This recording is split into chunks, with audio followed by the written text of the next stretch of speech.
मेरे ख्याल में अगर आपको पाकिस्तान का तेज तरीन चोर कहा जाए तो गलत नहीं होगा, ऐसा ही है। कब से कर रहे हो तुम? तो एक कानून के रखवाले थे। तकरीबन 80-85 लाख मालियत का सामान इससे रिकवर हुआ है। ठीक है। और 30 मुकदमे इसके अलावा लाहौर में भी अब दर्ज हुए हैं। मुझे गाड़ी दे देते और मैं आगे डिलीवर कर देता। मुझे वो पर गाड़ी का 20,000 रुपये रेंट देते थे।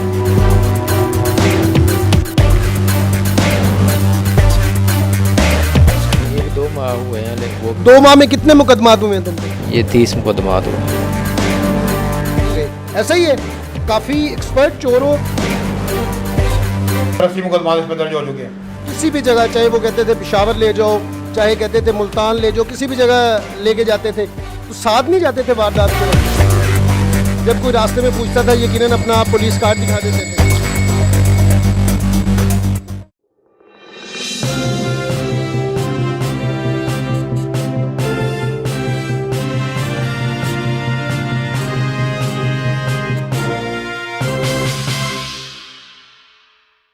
अस्सलाम वालेकुम नाजरीन, आप देख रहे हैं CNN पाकिस्तान और मैं हूं जमशेद बदर।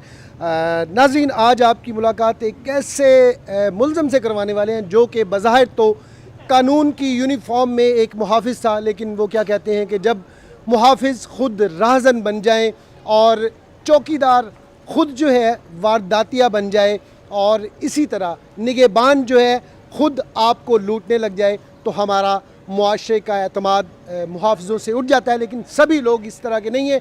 एक ऐसा एक्स कांस्टेबल जो कि 35 मोटरसाइकिल जिसके पास से बरामद हुई, जो कि वारदात में मुलविस था और चोरी करवाता था, और 2 गाड़ियां और 2 रिक्शे उससे बरामद हुए हैं। फैसलाबाद में ये जो है एक्स कांस्टेबल रहा है और इसी चक्कर में इसने अपनी पुलिस की नौकरी छोड़ी। आज के एपिसोड में उसी की ज़ुबानी आपको ये सुनाएंगे कि वो किस तरह से वारदात करता था। इसके अलावा आज की इस एपिसोड में हमारे साथ DSP साहब भी होंगे, उनसे भी जानेंगे कि किस तरह से उन्होंने इस मुलज़म को पकड़ा।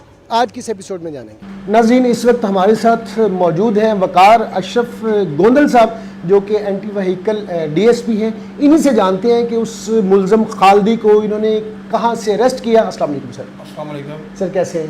शुक्र अल्हम्दुलिल्लाह। सर, थोड़ा सा बताइएगा नाजरीन को कि ये जो मुलज़म है एक्स कांस्टेबल है, ज़ाहिर है इससे आपके जो है महकमे की भी बदनामी होती है। कैसे आपको शक हुआ, किस तरह से ये मुलविस था और कितनी वारदातें ये कर चुका है? बिस्मिल्लाहिर्रहमानिर्रहीम। ये खालिद उर्फ खालदी है, फैसलाबाद का रहायशी है। PC से 5 साल पहले ये डिसमिस हुआ है। अच्छा, पंजाब कांस्टेबल में कांस्टेबल था। ठीक है। 5 साल से यही काम कर रहा है, चोरी और कार चोरी, मोटरसाइकिल चोरी। अच्छा, मुख्तलिफ लोगों के साथ मिलकर इसने गैंग बनाया हुआ है। ठीक है। तो अभी हमने कुछ लोर की भी वारदातें दी। इन्फॉर्मेशन हमें मिली कि ये मुल्तान में मौजूद है। ठीक है। हमारी टीम इसको मुल्तान से अरेस्ट करके लाई है। अच्छा, मुल्तान से अरेस्ट करके लाए? हाँ, जिस वक्त ये मुल्तान में था अच्छा। वहाँ भी वारदात की नीयत से गया हुआ था, वहाँ से हम पकड़ के इसको लाए हैं। ठीक है। 2 गाड़ियाँ से मौके से बरामद की हैं। टोटल अच्छा। हमने पूरी इन्वेस्टिगेशन में इससे कोई 30 के करीब 35 मोटरसाइकिलें, ठीक है। 2 रिक्शे, मोबाइल, 4 गाड़ियाँ, अच्छा, टोटल तकरीबन 80-85 लाख मालियत का सामान इससे रिकवर हुआ है। ठीक है। और 30 मुकदमे इसके अलावा लाहौर में भी अब दर्ज हुए हैं।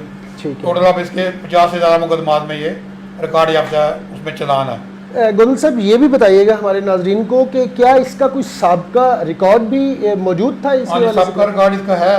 फैसलाबाद का इसका रिकॉर्ड है, उसके अलावा सरगोदा का है, चनियोड़ का है। इन इलाकों में इसका काफ़ी रिकॉर्ड है। 50 के करीब वहाँ में मुकदमा दर्ज हैं। अच्छा। अब टोटल मिला के 70-80 मुकदमा इस पर दर्ज हो चुके हैं और रिकवरी भी काफ़ी सारी हुई है। अच्छा सर, ये जो इस तरह की मोटर बाइक्स चोरी, कार चोरी और दूसरी अदर जितनी भी ट्रांसपोर्टेशन है, इनकी चोरी की वारदात की रोकथाम के लिए ज़ाहिर है आप तो अपने फ़राइज़ सर अंजाम देते ही हैं। पब्लिक अवेयरनेस के लिए क्या मैसेज देना चाहेंगे पब्लिक को कि किस तरह से इस तरह के वारदातों से बचा जा सकता है? पब्लिक को चाहिए कि जितनी आजकल आबादी है, जितना रश है, जितनी गुर्बत और बेरोजगारी हो चुकी है, उसके बाद मोटरसाइकिल को डबल लाग लगाएं, पार्किंग में खड़ा करें, गाड़ी को भी पार्किंग में खड़ा करें। उसके अलावा जो है किसी अनअटेंडेड जगह पे या सिंगल लाग के साथ ना गाड़ी ना मोटरसाइकिल और बगैर पार्किंग किसी जगह पे भी खड़ी ना करें, क्योंकि जो है मास्टर कीज इनके पास होती हैं। सिंगल लाग तो ना होने के बराबर है मोटरसाइकिल का, ठीक है। डबल वाइड लाग का फिर भी कोई फ़ायदा है। अगर पार्किंग में खड़ी होगी तो पार्किंग वाला खुद जिम्मेदार होगा, वहाँ से भी चोरी होती है। जो पार्किंग वाले जिम्मेदार होते हैं उनके जो है वो कंपनसेशन हो जाती है, जिसकी चोरी हो उसको हम दिलवा देते हैं। या उनको खास मुकदमे में चलान करते हैं पार्किंग अगर हमला मुलवस हो। ठीक है। तो यही अवेयरनेस है कि अपनी गाड़ी जो है या तो पार्किंग में खड़ी करें या किसी सेफ जगह पे खड़ी करें और डबल लॉक जरूर लगाएं, सिंगल लॉक के साथ खड़ी ना करें। बिल्कुल सही, बहुत बहुत शुक्रिया सर वक्त के लिए। अभी लेके चलते हैं जनाब आपको खालिद उर्फ खालदी जो कि मुल्जिम है उससे जानते हैं कि उसने कब से इन वारदातों का आगाज़ किया। नाज़रीन, मुल्ज़म इस वक्त कानून की हिरासत में है, इसी से जानते हैं कि इसने कब से जो है ये इन वारदात में मुलव्विज़ है, कब से इन वारदात में मुलव्विज़ हो और थोड़ी सी शर्म भी नहीं आई कि कानून के मुहाफ़िज़ हो के इस तरह के जो है काम किए, इतनी मतलब गिरोह बनाया और उसको उस सरपरस्ती भी की। कब से इन वारदातों में मुलव्विज़ हो, कब से कर रहे हो, कब से गिरोह बनाया है? 1-2 माह हुए उनका। 1-2 माह में माशाल्लाह से काफ़ी तरक्की कर ली। फिर आपने 1-2 माह में 2 गाड़ियाँ भी चोरी कर ली और 35-40 मोटरसाइकिल भी चोरी कर ली और रिक्शे भी चोरी कर लिए, है ना? काफ़ी एक्सपर्ट हो कि 2 महीने में इतनी तरक्की तो बंदा नहीं कर सकता ना। नहीं वो जो कितने सालों से कर रहे हो? नहीं 1-2 माह हुए हैं वो 2 माह में कितने मुकदमात हुए हैं तुम पे? ये 30 मुकदमात हुए। कितने? 33। 33। 60 दिनों में तुम्हारे ऊपर 33 मुकदमात हो गए, ऐसा ही है? काफ़ी एक्सपर्ट चोर हो, काफ़ी तेज़ तरीन चोर हो। मेरे ख्याल में अगर पाकिस्तान का तेज़ तरीन चोर कहा जाए तो गलत नहीं होगा, ऐसा ही है ना? कब से कर रहे हो? तुम तो एक कानून के रखवाले थे। चौकीदार जब राहज़न बन जाते हैं तो मुआशरे का एतमाद जो होता है कानून से ख़त्म हो जाता है, मुहावज़ों से ख़त्म हो जाता है। क्यों किया ऐसा? उन्होंने वर्गला दिया था वो जो दूसरे लोग थे। एक खुद मुहाफिज थे, उसके बावजूद उन्होंने वर्गला दिया। लोग तो जो मुहाफिज होते हैं वो जो मुल्ज़म होता है या वारदाती होते हैं उनको खुद सिखाते हैं, समझाते हैं। ये कैसे मुहाफिज के उन्होंने आपको वर्गला दिया? की बातों में आ अच्छा, तरीका वारदात तो बताओ।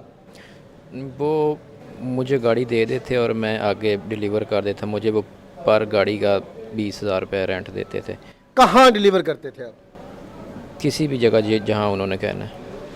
किसी भी जगह, चाहे वो कहते थे पेशावर ले जाओ, चाहे कहते थे मुल्तान ले जाओ, किसी भी जगह लेके जाते थे। तो साथ नहीं जाते थे वारदात के वक्त? नहीं मैं साथ नहीं जाता था। अच्छा चले, उनका तरीका वारदात क्या था? बकौल आपके कि आप साथ नहीं जाते थे, उनका तरीका वारदात क्या होता था? वो मुझे गाड़ी ला कर दे देते थे और मैं आगे जिस शख्स को उन्होंने कहा होता था उधर मैं किसी इंटरचेंज पे पकड़ा देता था। अच्छा, बस इतना सा मतलब आप मुलव्विज़ थे, आप खुद जाके चोरी नहीं करते थे? नहीं मैं जब कोई रास्ते में पूछता था यकीनन अपना पुलिस कार्ड दिखा देते थे? नहीं ऐसा ही है ना? पूछा ही नहीं किसी से। ये ऐसा पॉसिबल नहीं है ना। मेन रोड के ऊपर भी नाके लगे होते हैं और जो लोकल रोड हमारे सिटी के अंदर होते हैं उनके ऊपर भी नाके लगे होते हैं। हमें तो 1000 बार रोकते हैं, आपको कभी किसी ने नहीं रोका? नहीं मैं 4-5 दफ़ा गया हूँ, नहीं पूछा किसी ने। पुलिस की नौकरी छोड़कर ये काम आपने किया तो जाहिर है आपको ये अच्छा लगा, आपको अपील किया तो किया ना। तो पुलिस की नौकरी आपने इसीलिए छोड़ी थी ना?